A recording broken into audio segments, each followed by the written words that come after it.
Pipeline, and if you like surfing, support those companies because they support surfing and they make this all possible.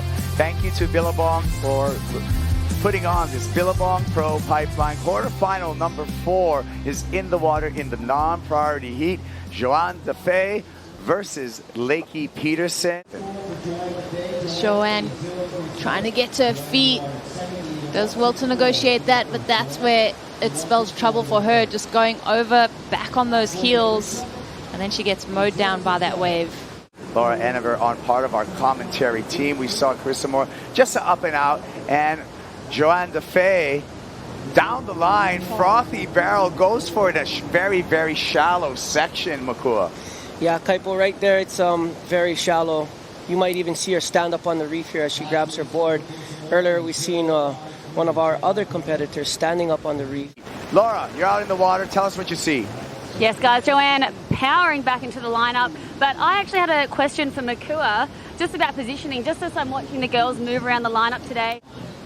And you could harken back to your competitive years just for that. Here we go. J.Defay, she's going to make this one, and that is a beautiful barrel ride for the surfer from Reunion Island. Paired up against Lakey Peterson. She'll take this wave in rather than risking taking some sets on the head and get ushered back out into the Pipeline channel as we fly above Makua. Look at that bottom here at Pipeline. Yeah, so you see that kind of dark spot? Looks like puzzle pieces. The wave will actually gurgle there and get a little bit fat. You see where Lakey took off on that wave was a little bit to the west of it. The barrel opened up on a smaller wave. Had that been a little deeper, that wave would have hit that spot, had a few funky sections in it, and probably didn't barrel as good. She had perfect positioning on that wave, Kaipo. They'll kind of bubble around the surface. They almost gravitate towards that and use that as their positioning spot, as well as a couple of trees around on the beach. Oh yeah, there's definitely the trees that you want to line up with. And you know, I just seen a wave come by there that kind of did what we were talking about. It kind of got funky and a little almondy on that fat spot of the reef. Just the difference between the girls' competitiveness in this round compared to the last. I think in the round of 16, the girls were out. There's some urgency in this lineup with Lakey Peterson just needing a 3-1-8. She's going to let Johanne go. It's a frothy one. Johanne pulls in, drives. We saw the nose of her board before the clamp down. Door slammed shut. And how much they've learned today. The girls look like different competitors from this morning. And just seeing Lakey take off one then, it's amazing to see. Right there with you, Laura. I mean, well, glad we're not right there with you because you almost got lasered by that last wave. Thank you, Laura Enever, for that breakdown as we see Lakey. And just to kind of reiterate what Laura said and what we've kind of been seeing all day long, precisely speaking about Lakey Peterson, she's vastly improved.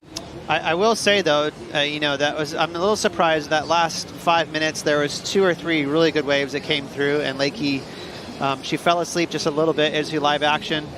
J.Defay, can she come out racing down the line?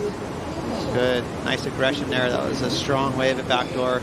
Yeah, 3 good waves came through. Lakey, she didn't read it as it was coming in, and she was just a little too far in, as Laura was saying. Johanne could have positioned herself and forced the issue with Lakey, but instead she sat on her inside, and she also was out of position, so she sort of was gauging off Lakey.